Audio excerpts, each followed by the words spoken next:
Welcome, friends, to the Girl Mom Podcast, a community where we aim to be strong mothers raising empowered daughters.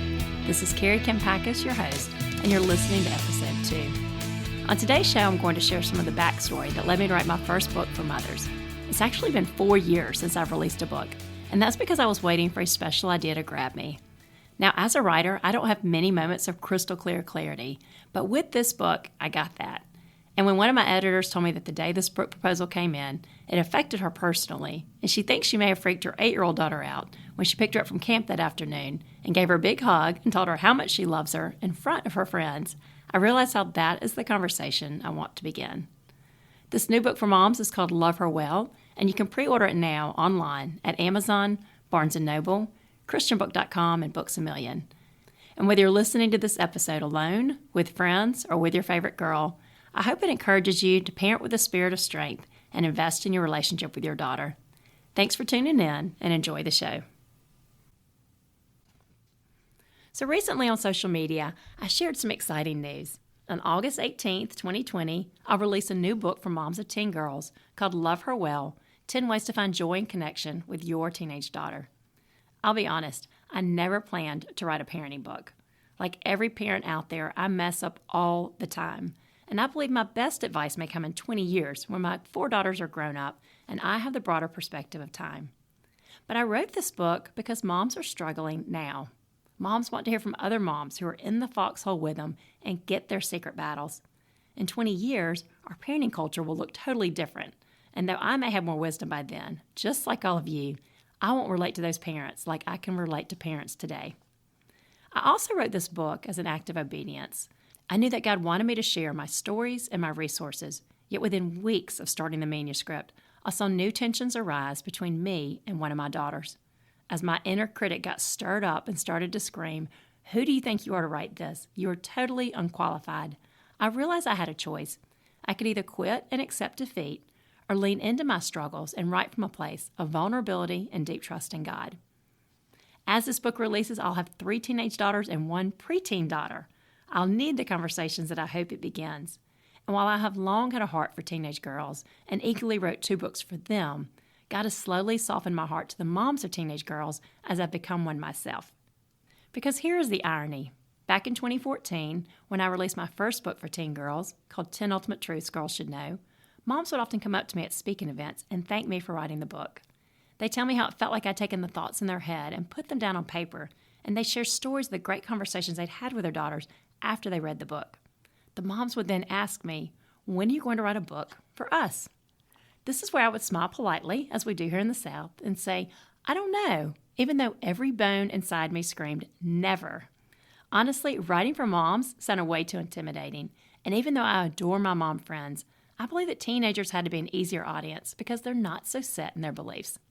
But as my daughters grew up, as my daughters became teenagers, and I suddenly felt out of my league, lost and lonely on many days, I started to feel deep compassion for moms of teenage girls.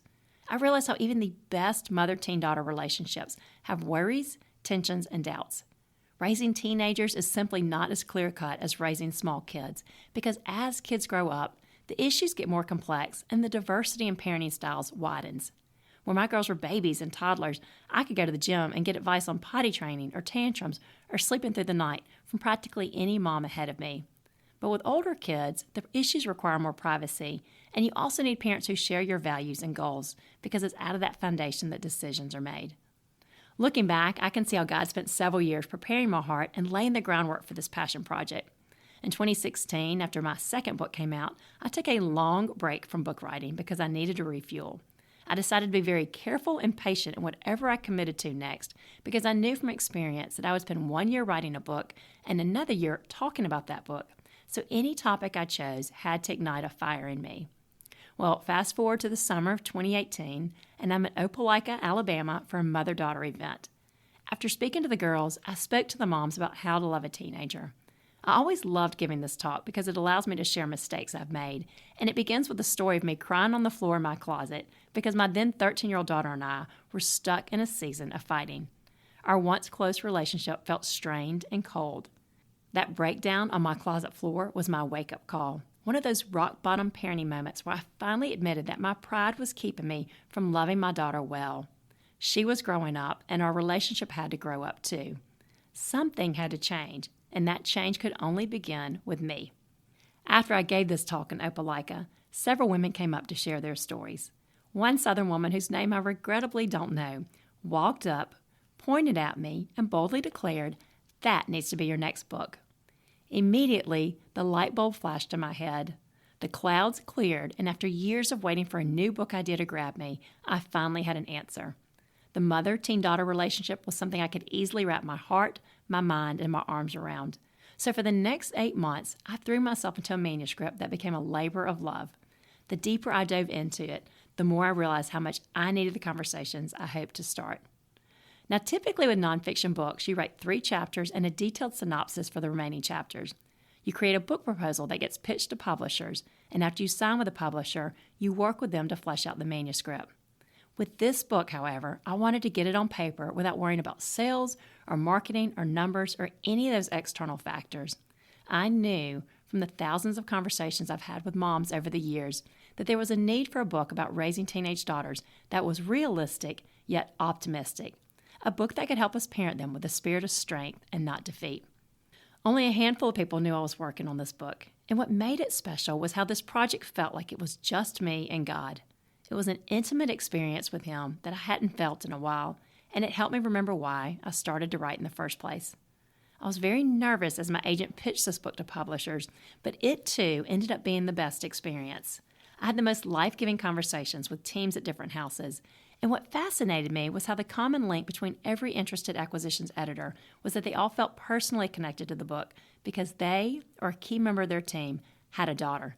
Some had teenage girls, some had little girls, yet the message hit home the same. I signed with W Books, a great boutique agency within Thomas Nelson, and we're in the fun stage now, getting the word out and creating buzz. And what I want moms like you to know is that we don't have to settle for the negative scripts about teenage daughters that society consistently hands us. Even when our daughters are babies, it's so confusing when we have older moms oohing and awing over our newborns, telling us what angels they are, and 5 minutes later, their voices turn to doom and gloom as they warn us about what a nightmare girls become as teenagers. The way they put it, our peak parenting experience happens in childhood, for those are the glory days, and it's all downhill from that point on. Frankly, I don't buy into that notion, and that has not been my experience. Now, to be fair, there's definitely truth to what people say about the teenage years because they are super challenging. They are mentally and emotionally exhausting, and I have felt more stressed and anxious and desperate for God in recent years than I ever anticipated as a naive young mom. But what I am certain of after writing for teenage girls for years and becoming privy to their inner world and also the realities they face is that they need strong and loving women who can guide them, empower them, protect them, and equip them to handle the harsh realities of life with the comforting truths of the Bible. And unless we have a relationship with these girls, they won't listen to a word we say.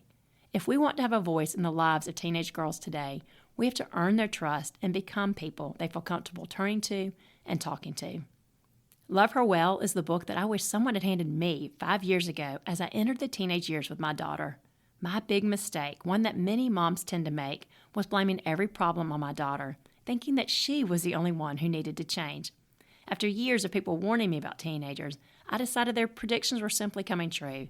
And the answer, I assured myself, was to navigate this new territory by digging in my heels and showing my daughter who was the boss. As you might imagine, or as you may have experienced in your own home, this strategy backfired because trying to parent a teenager who you don't have a warm relationship with leads to resentment, dismissal, and defiance. Teenagers are not dumb, and they can tell clearly who likes them and sees the good in them. I can't wait to share this book with you, and my prayer is that you will share it with all your mom friends.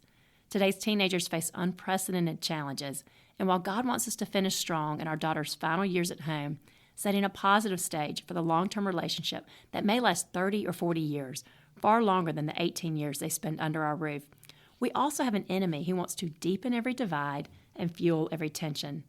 My hope is that Love Her Well can help you feel less alone, more hopeful, and better equipped to connect with your daughter as she enters young adulthood. I'll share more in the months to come, and you can count on there being a launch team that receives early copies of the manuscript. I would love for you to be part of this launch team, so stay tuned by following me on my blog, on Instagram, and on Facebook.